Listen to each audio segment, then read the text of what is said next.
Well, welcome. This is the Wheelhouse podcast. Back in the bunker. It's like we never left. Back in the bunker. Kate Bates is you.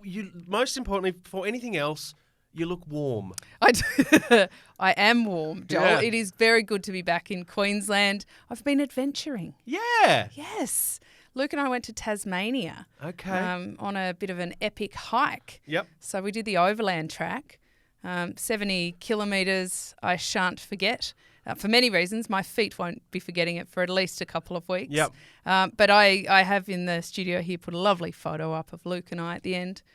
Look how much we're smiling. I know. And it speaks to my assumption that there wasn't a single word of complaint the whole trip. It was all just smooth and easy. On reflection, I think our smiles are so big because we'd finished. Yeah. And the 25-kilo packs we got to take off about 4 seconds after the photo was taken. Geez, you rugged up. It was great. It was cold. It was minus 10 overnight sometimes there, Joel. But I was prepared. Okay. Because, I love my technical fabrics and I love my sports-specific stuff.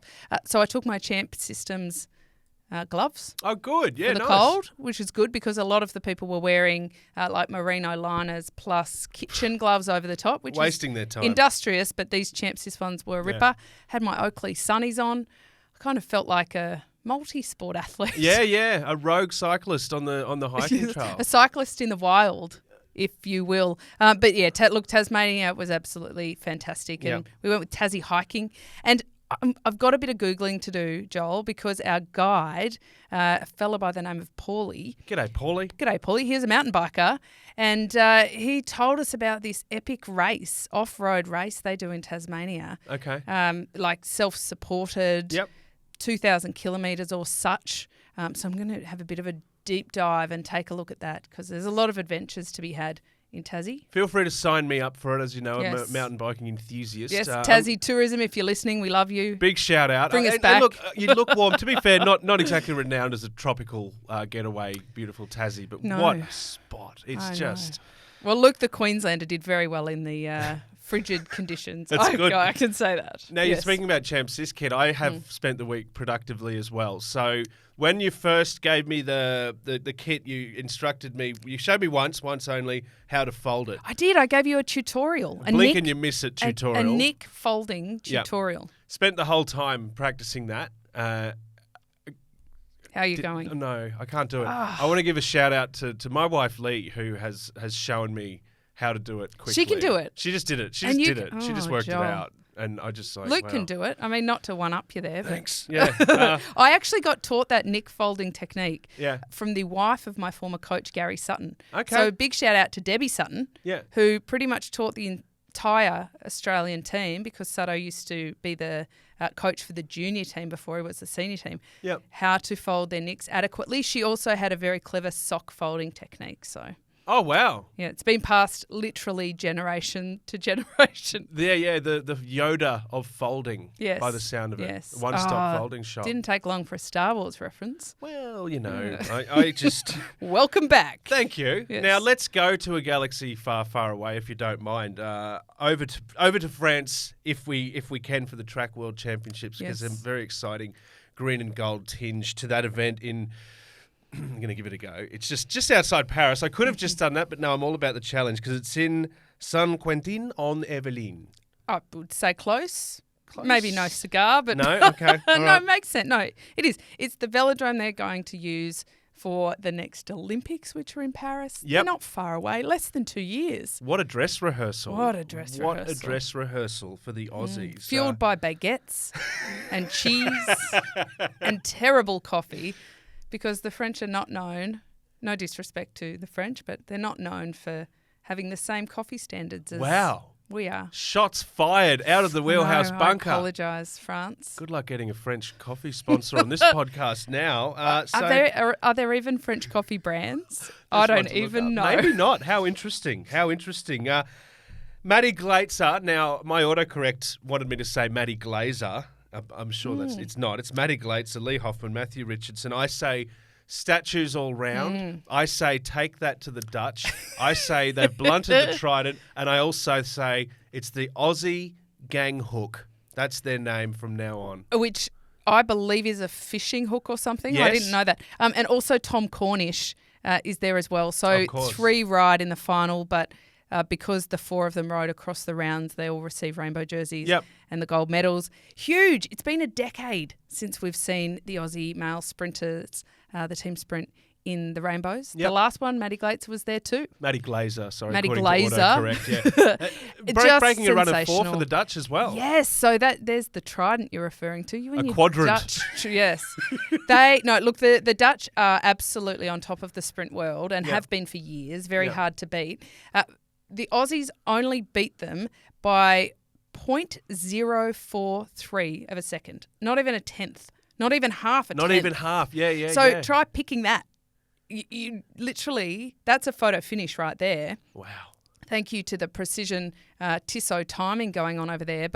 And what's most remarkable, so they were led off by Lee Hoffman. He did a great job. Matty Richardson was second, and they were in contention and doing a great job. But they were 0.3 tenths behind with 1 lap to go. Yep.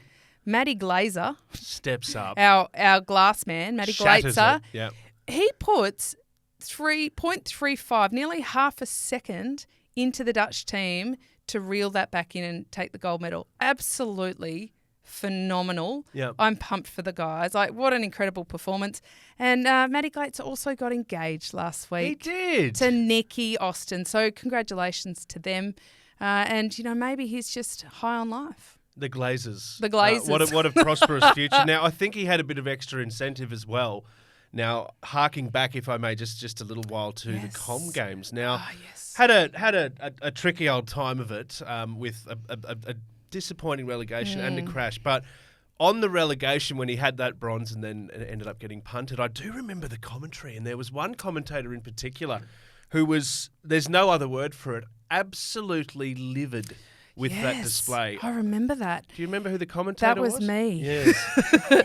in fact, I got in a near Barney, my first on-air Barney. Jeez, you hate a Barney. I do, with Scott McGrory, because Scott is very learned and, very experienced, but we just had quite opposite views on it. He's a real stickler to the word of the rule. Yep. I am a real stickler to the interpretation of the rule. Yep. And we were at real loggerheads. It's the first time in my professional media career, which is a decade old, I might add, to give context, where in the ear the producers, not just me, has told us both to perhaps move on. Simmer down, Bates. Yes. Simmer down, McGrory. It became quite a thing. But, I think it was contentious. Yeah. But before we move on, I just want to give a massive shout out to the coach, Dr. Lynn Munro, the first female coach to coach a men's team, to lead a men's team to a gold medal at the World Championships.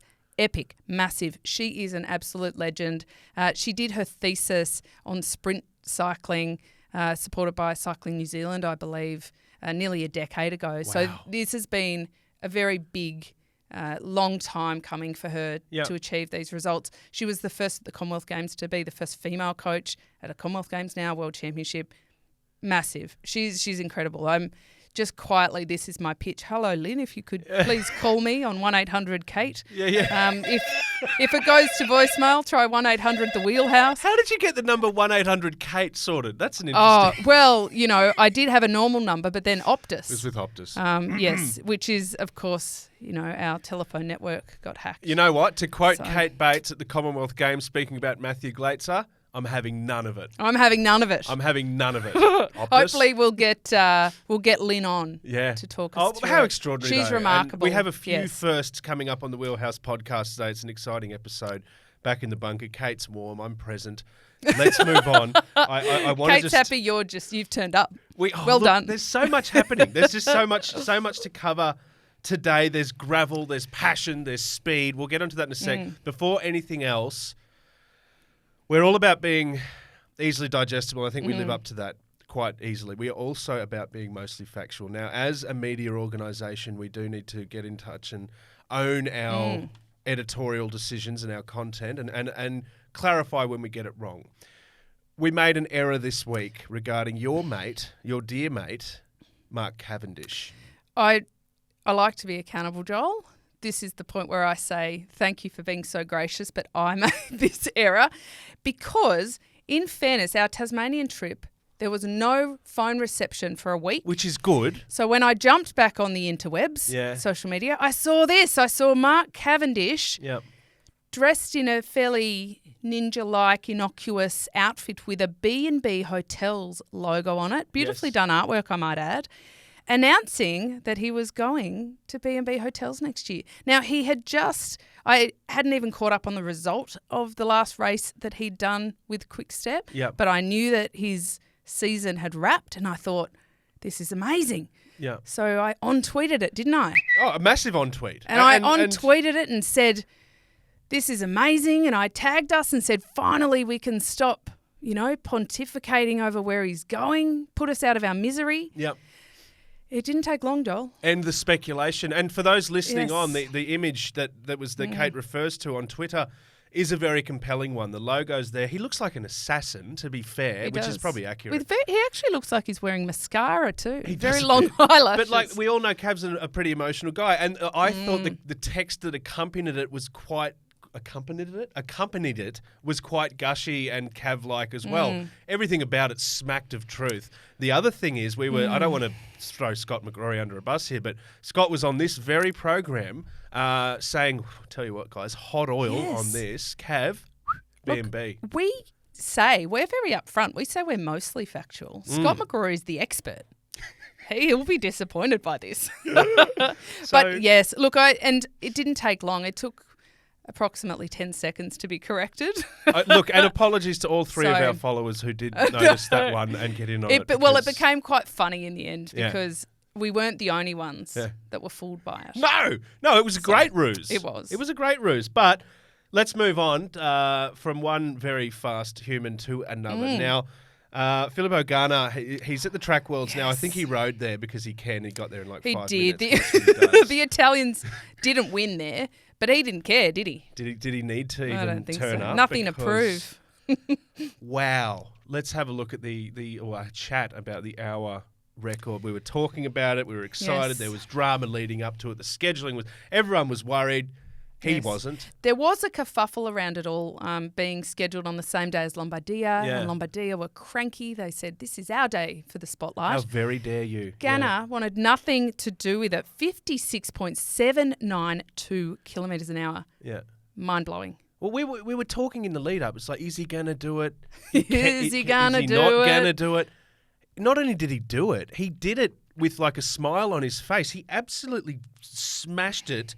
Dan Bigham's 56.375 was left in the dust. Chris Boardman's now illegal effort, this goes all the way back to 1996, was also smashed.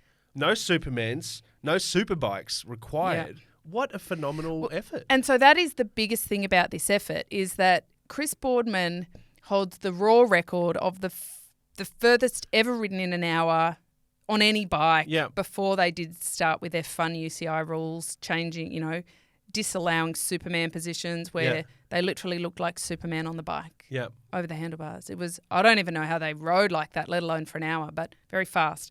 So to break that is almost unfathomable. It's incredible. He also managed to break it on a bike that was 3D printed. So there you go. That's another crazy thing. But I just love the passion of the Italians. We're like talking about, it's almost gossip, will he do it, won't he? Terrible time trial at the World Championships. But they had so much faith in him. And he obviously had a lot of faith in himself.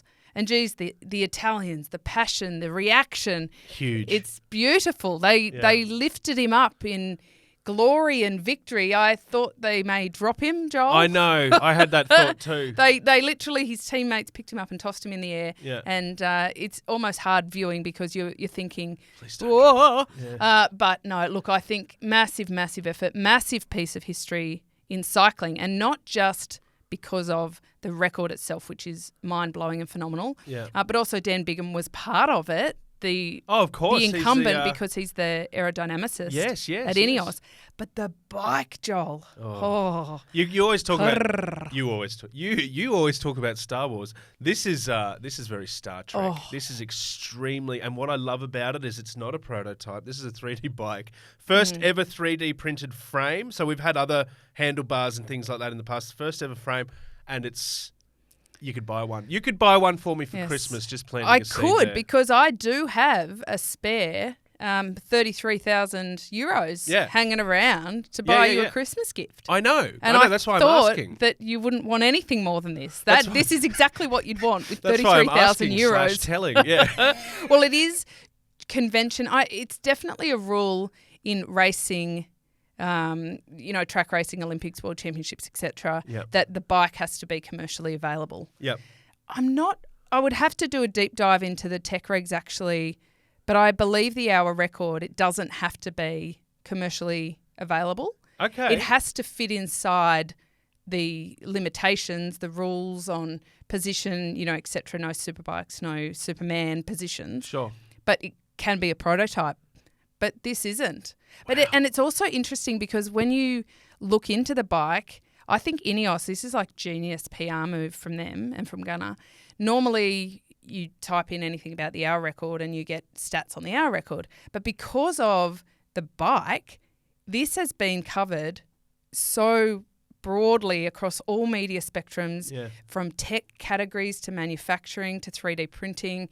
It's become a really interesting topic. So I think that they've done a great move. And Lombardia 100%. will be even crankier now than what they were when they asked him to move the date. Yeah. But of course he couldn't move the date. He had track worlds to get to.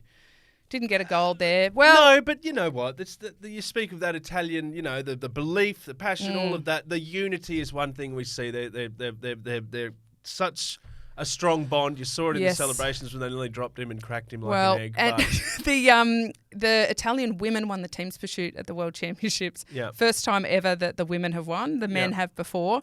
And the celebrations there were pretty epic too. Let me tell you, there was a lot of embracing and bottom patting and back pat. It was beautiful. Yeah. They're very passionate about it. It's awesome. Congratulations to him.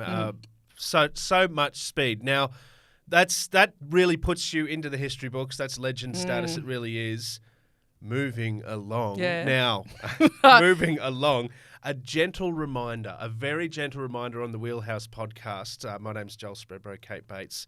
I want to tell you, your mate, Pog. I love that they're all my mates, by the way. You've increased my social circle like... Well, you and Pog are like the king of Slovenia conquered Lombardia. He did. Just a gentle reminder from him is like, look, I didn't take the rainbow, like didn't do this, didn't do that, didn't win the tour. Having said that, I'm still an absolute weapon, and I'm going to prove it with a decisive victory in the final monument effort of the year. And a back-to-backer. Yeah. Because he won it last year too. Beat Enrique Mas in a sprint. As you do. It was actually the final race for Valverde and Vincenzo Nibali. Yeah. So that was a little bit controversial, but we'll talk about that in a second because I didn't warn you that we were going to talk about that. Sorry. No, that's all right. But what is remarkable about this victory, and thank you to Dan at GCN for doing a little bit of the stats deep dive on this, but he won more UCI World Tour races in 2022 than Movistar, Lotto, EF, AG Tour, Astana and Cofidis combined. Wow. There are 18 teams in the World Tour. 1, 2, 3, 4. And he won more races on his own, not his team, on his own, than a third of the World Tour. Not bad. Extraordinary. Is he still the king? We've been talking a lot this year. Remco obviously has had an extraordinary year. Can I just say 2023, those two? Oh, yes. Oh, and Jonas, because Jonas, he didn't make it to that final little group in Lombardia, but he was back and racing exceptionally well. I think that the crown's getting passed around a little. It is a little bit. I do hope that they sanitise it as they do. But it's pretty cool, actually. Your cousin, 16th, I believe. That'll do. That's fine. That's okay. That's fine. Pog has also spoken about hitting the gravel next year as well. Can you, when we're talking about talents these days, the more diverse they are, is this when you're, was this as much a thing in your day? I say that with all respect. I say in your day. It wasn't that long ago. Thank you, Joel. But you know what I mean? These multi-talented bike riders that can just carve up multiple services, multiple bikes. Is this always been the way? Well, we need to remember there's more disciplines now than there ever was. So, for eons, people have been riding different types of bikes, not necessarily having the opportunity to race on them. Yep. And also how the calendar works. I, in fact, have a beautiful gravel bike in the garage at home, Joel, a Specialized Diverge. It was my birthday bike present to myself. Nice. Probably the first bike I've paid for in decades, if I'm honest. But it is the most beautiful bike and it's so lovely to ride. Yeah. And I think that there's a lot of high pressure in things like Lombardia and the Tour de France. And Sure. you got to have fun too. Oh, 100%. Yeah. Beautifully said. Beautifully said. Well, look, well done, Pog. We love you. We haven't forgotten about you. Cousin, it's just that we're family. Cousin Jonas is we need to get behind him. We will find a familial link to Remco Pod. is a self-confessed fan of the Wheelhouse, so it's hard for us to juggle and to know who we favour. We love them all, Hi, though. Remco. I hope you're doing well. Lovely suit you wore winning the Belgian Cyclist of the Year award the other night, by the way. Very sharp, very sharp. Now, let's press along to Italy. I was excited about the historic nature of the event and the course itself. The Gravel Worlds played out with Gianna Vermeersch in the rainbow. Daniel Oss second. More importantly, your very dear mate Van der Poel back in the headlines for good reasons, coming in third. Yes, and he went in and he said, "I'm not feeling very good." That's like his tagline for "Watch out, I'm going to rip your legs off." Smash this. Yeah. Yes, but it was. I'm going to rip your legs off. Yeah, pretty much. Vermeersch won and he won solo, like brilliant. The bikes are beautiful. I think I have a bit of a love affair with gravel bikes. Okay. Like they're just divine. Van der Poel, we knew he was going to be good because he comes from cyclocross. He was fit for Road Worlds. Obviously, that kind of went tits up and didn't work. But he was back and this is like a nice in-between gravel. But they did get a little bit criticised, Joel, the UCI, because it was a bit of a crap course. And what ended up transpiring is 9 out of the top 10 were World Tour road riders. Yeah. So, and the gravel specialists struggled a bit because the course was set out like it was almost a stage of the Tour de France with a little bit of off-road. There weren't a lot of hills. There were just long, flat, non-technical. I mean, they were on gravel, but not technical sections. So I hope the UCI kind of thinks a little bit more. Takes note. Yeah, about the course design to see if we can even that out a little bit. But yeah, good to see Van der Poel is back and hasn't let the the incident. Oh, I heard he slept like a baby the night before that one as well, which is good. Now, maybe not what we expect or want. Hopefully they do take note, as you say. In the women's, we got Pauline Ferrand-Prévot out sprinting Sina Frey. We did. You have an honourable mention in there for a 34-year-old Australian legend. Tiff Cromwell. She got 6th. Yeah. Excellent ride from her. She's been doing a bit of gravel. No bud. She's great at it. In fact, if they had have had gravel 15 years ago when she started her pro career, 18 years ago. Look out. This is her jam. But an interesting one, I think, because Pauline is a mountain biker. And so she's done a bit of road, but very predominantly mountain bike. And so we are seeing the specialists from the other disciplines merge in the middle here. And so she did a brilliant job. But there's a bit of news on her front too, Joel. She announced afterwards that she has signed with Ineos. Yeah, wow. Which is a big one because I often, anybody who's heard me kind of talk about it, I've got my cranky pants on with Ineos because they've got so much money and budget and no interest in having a women's road team, which gives me the cranks, I've got to tell you. So this is an interesting move to sign their first female. Yes. But it's to their off-road team, which is far more scattered than their road team. It's not the same structure. It's more or less kind of sponsoring individual athletes on their journeys. It needs to be more. You're saying it's a good start, it guys, does, but yeah. hello. Yeah. Let's But I mean, she won Mountain Bike Worlds a couple of months ago. Yeah.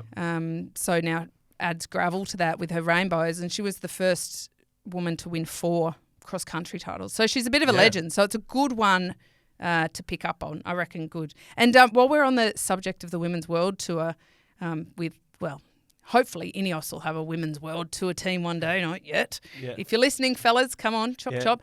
I just want to touch on the Women's Tour of Romandy because Ashleigh Moolman Passio became the first ever African woman to win a World Tour race.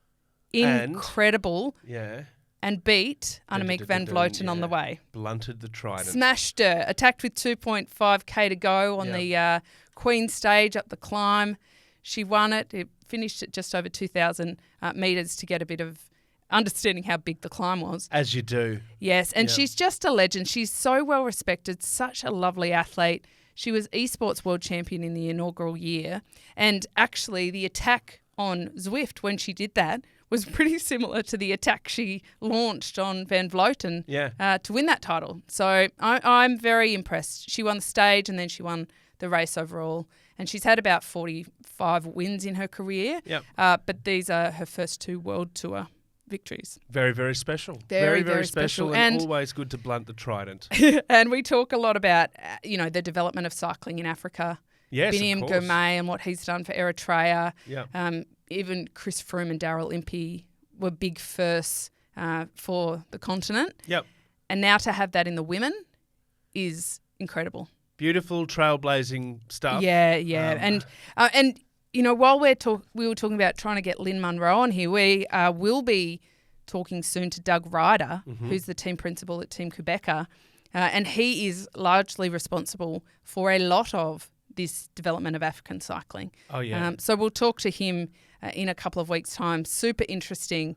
And they do things a little bit different around Talent ID. There's a lot more data involved because they don't have the access to all the equipment in the same way. But, yeah, I'm just pumped by that. Like Ashleigh, hello, Ashleigh. Hi, Ashleigh. She's wonderful and just the most incredible role model. And also a victim of autocorrect too. Ashleigh Moolman Passion. Mine was Passion. Yeah. Passion, yes. So there you go. Thanks, we could have a little bit of fun with what autocorrect does with some of these names and pronunciations. Hours of laughs. Yes, hours of from laughs. A Glaetzer to a Passion. I can't wait to have Doug Ryder on though. He, aside from everything he has done for the sport in Africa, the riders, some of the stories he has to tell from getting things off the ground and bringing that culture into cycling are extraordinary. It is, we'll probably spend 3/4 of the chat with him asking him to tell anecdotes and then be like, oh, by the way, let's cover a few important things. Well, because they've just partnered with Click, which is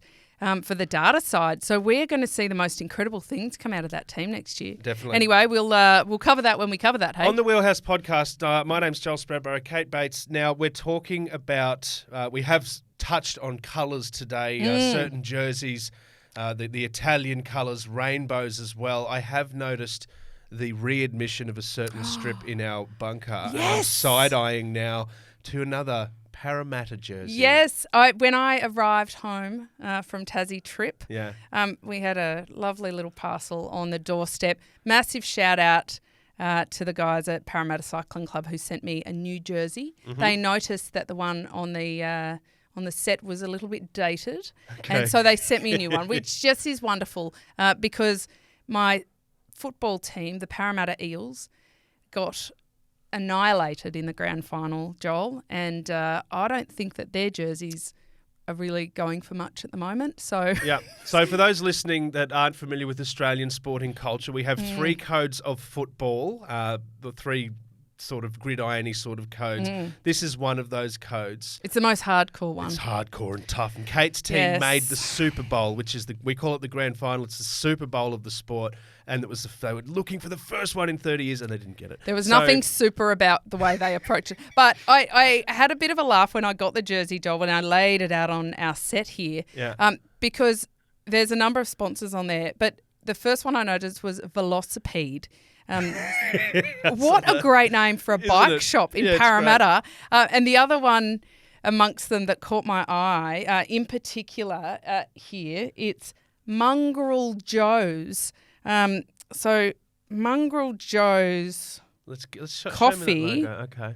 Look at that. Look at the mustache on Mongrel Joe. Yeah, Mongrel Joe's. I don't know if I've ever had a Mongrel Joe's coffee, but I kind of want one. I want one now. Oh, and do you order it like that? Give me a Mongrel Joe's. Let's have a look at this Parramatta strip. So there you go. Not to be mistaken with the Eels jersey that we referred to earlier, the football jersey. They're now in the bargain bin alongside my team's jersey. And I've just noticed, holding it up, Joel, that one of their sponsors is Fields Glass and Glazing. Oh, Maddie's involved too. Who knew Matt Glaetzer was involved? So Shattering expectations on a daily basis. Bit fun. And cycling is very well known for having sponsors that you have no idea what they do. Yeah. Like, we will often, it'll be like carpet court. Come on, that's pretty self-explanatory. Sure. Not cycling. No, we go for, Quick Step Alpha Vinyl. Now, I know what that is because I've been in cycling for so long, but I dare say a lot of people would get a little bit confuzzled with what all these brands are that sponsor cycling teams. Yep. So Except there you for go. B&B Hotels, we know what they are. They are the team that doesn't have Cav'd. Indeed.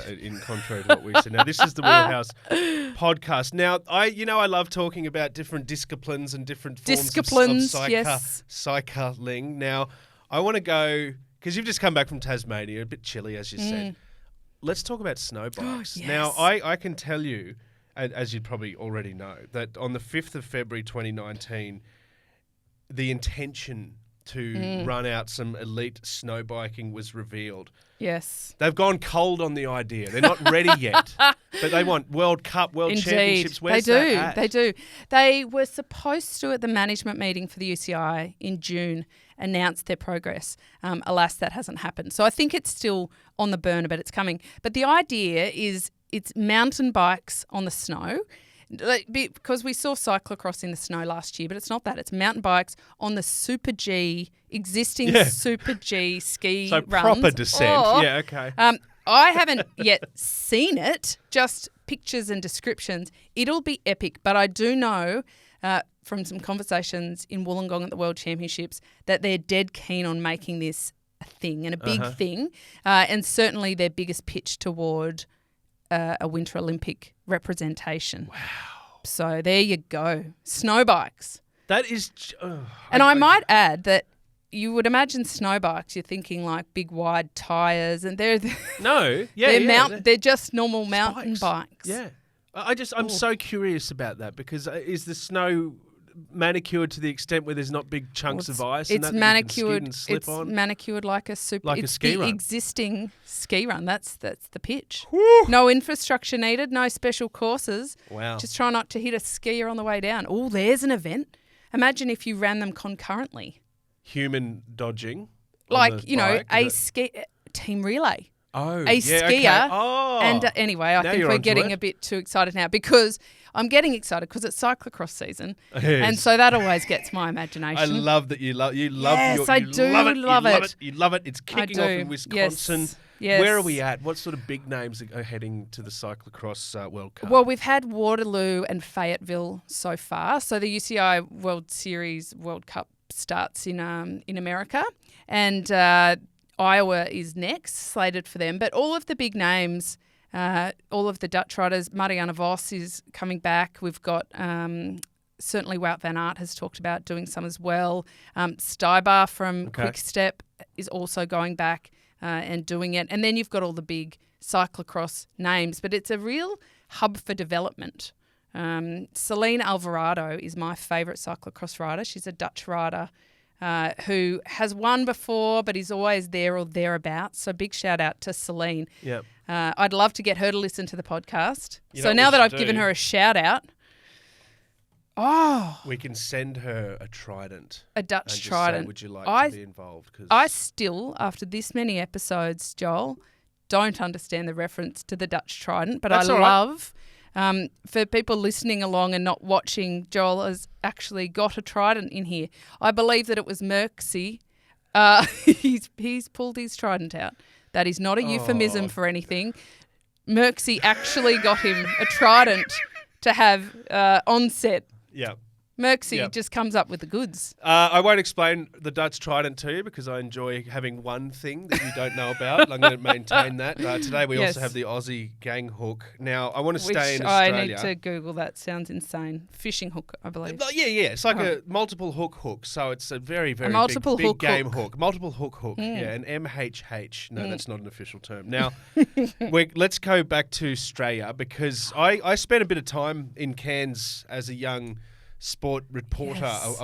I love Cairns so much. Now, this story that I'm embarking on here has another tangent to it. I also enjoy the odd video game, and I was playing one not that long ago that was basically this epic downhill mountain bike sort of game, right? Where you thrash down these big dirt hills, you go up these massive big log jumps, you literally jump over trees in the forest. It's crazy. The sort of thing that could only possibly exist in the fantasy of a video game.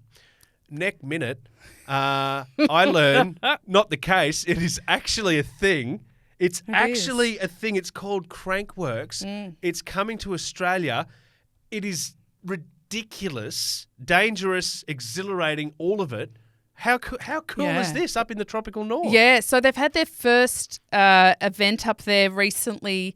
In September, Crank Worx came. They will be coming back. It is like a cult kind of thing. It's the best festival of, you're right, these crazy mountain biking. Yeah. But it's near the Barrier Reef. The uplift in tourism, they reckon they made over $20 million just from having the event in town. Yep. It's done amazing things for the bike infrastructure around there, for the bike tourism, cyclotourism as they call it.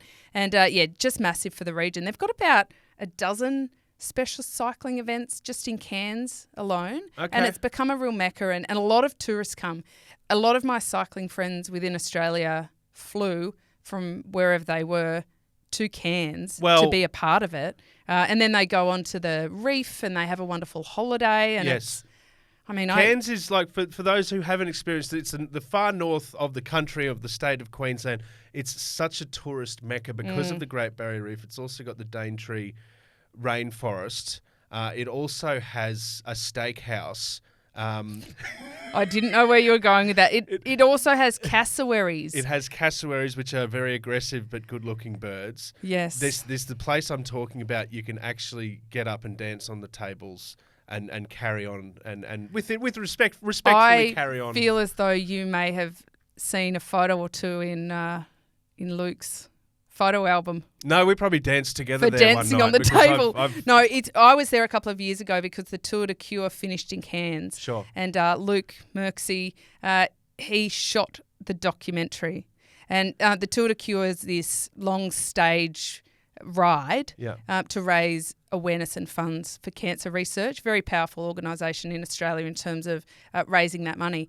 And Luke shot the documentary, might add.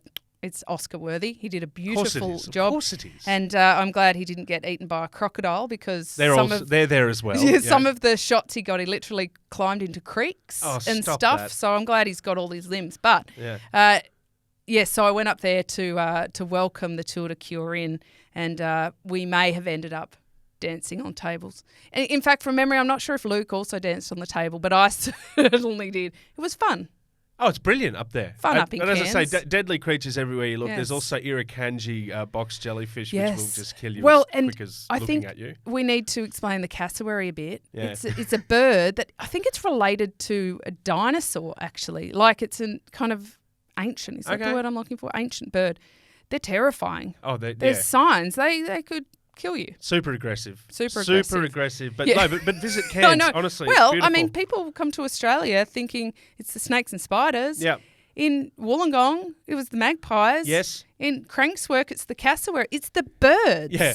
Like they all start with C too. Yes. In Cairns, it's the crocodiles and the cassowaries. Oh, yes. And in Tasmania, we were warned about a bird as well that could literally undo the zips of your packs to take your food. Oh.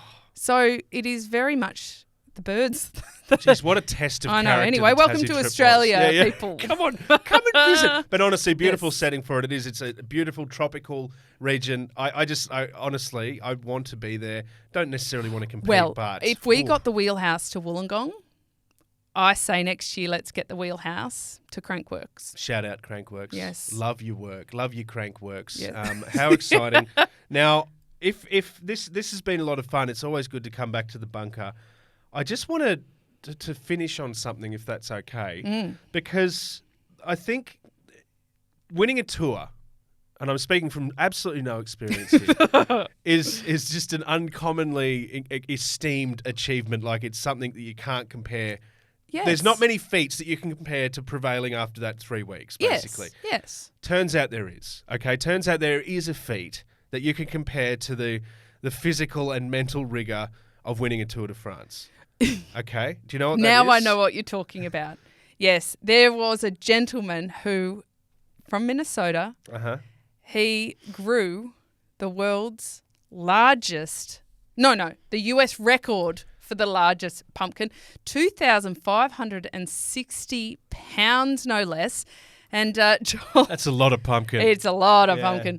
Perfect timing for Halloween, might I add. Yeah. And when he was interviewed after his win, he said that growing a pumpkin this size in Minnesota was unheard of. Yeah. Incredible. And he likened it to, winning the Tour de France. So there you go. Obviously a cycling fan. But what he might part be of a growing listener. a pumpkin compares to climbing the Pyrenees? Well, he said that it was like winning the Tour de France on a big-wheeled bike. Not like really a penny sure farthing what or something. Yeah, perhaps I don't Sure, know. I'd pay that. Broad reference. But he clearly sees it as, a very epic world-class defining kind of feat. I'd love to introduce him to Pog and Jonas and that. And just look, here's a hall of champions, guys. Just have a chat. All these legends of pumpkin growing and well, I cycling. don't know if he has a similar physique to the athletes because Sure. the only photo that I saw of him and his pumpkin, he was obscured by the giant pumpkin. Well, it is. Look, for that, So it's check like it out head on and our socials. arms. It is ridiculous. It's head and arms coming out the top of a pumpkin, essentially. So I don't know if he's a 50-kilo climber. Some very, very odd crossbreeding going on there, the pumpkin/human. But yeah, as you say, just in time for Halloween. I do want to point out that it's about 1,200, 1,300 kilos. Solid lugging pumpkin. that again across the Pyrenees and whatnot. Sure. Compare it to the Tour de Don't France. think you could fit it in your back pocket. I did some more digging. We all are all about being mostly factual here. Heavily researched, yes. There is, on the 29th of October, an event known as the Tour de Pumpkin. Ooh. Okay, now that takes you to downtown Russellville in Arkansas. Arkansas. And it is all about, I don't know whether they ride with pumpkin heads on, but that's what the artwork looks like. Is it really? Yeah, it's a real thing. Right. The Tour de Pumpkin, they promote it all during the year. Everyone's coming, everyone's getting together. They got a couple of special guests. But are we talking about plush pumpkin costumes on their head as they ride, or are we talking about like a carved out Halloween jack-o'-lantern on their head? I'd say it'd be more the Halloween one because it lines up with That's cool. the date, the Halloween. Yeah. So I don't know though. It could just be because they ride through beautiful fields of pumpkin. I don't know. But there is a Tour de Pumpkin. Pumpkins are taking off. I want to know if we can use some of that 1,200 kilo pumpkin in feed bags because I don't want it to go to waste. Like if you cut it up, you could use it at the Tour de Pumpkin. Very sustainable. In feed bags. Well, look, I just like, Joel, that we started the show talking about the World Championships and we're finishing the show talking about the Tour de Pumpkin. Yeah. Beautiful bookends. We slice through every pumpkin. we cover every inch of pumpkin here. And I look, congratulations to the Tour de France winning pumpkin grower. And all the other champions that have been mentioned on this edition of the Wheelhouse podcast. Indeed. It's been a lot of fun in the bunker. It has been a lot of fun. It's good to be back. It's good to be warm from my Tassie adventures. Yes. And Luke is also very grateful that it's not -10 in the house like it was in the tent. Well, good on you guys for trekking through it. Yes. It was an incredible journey. Yes. Yep. Good to have you back, safe and sound. This is the Wheelhouse podcast. My name's Joel Spreadborough. Kate Bates is warm and full of facts. We'll be back to do it all again before you know it. See you then. The Wheelhouse is produced by River City Studios for Listener. Executive produced by Luke Mears and the mysterious Merksy. It's written and hosted by Kate Bates and me, Joel Spreadborough.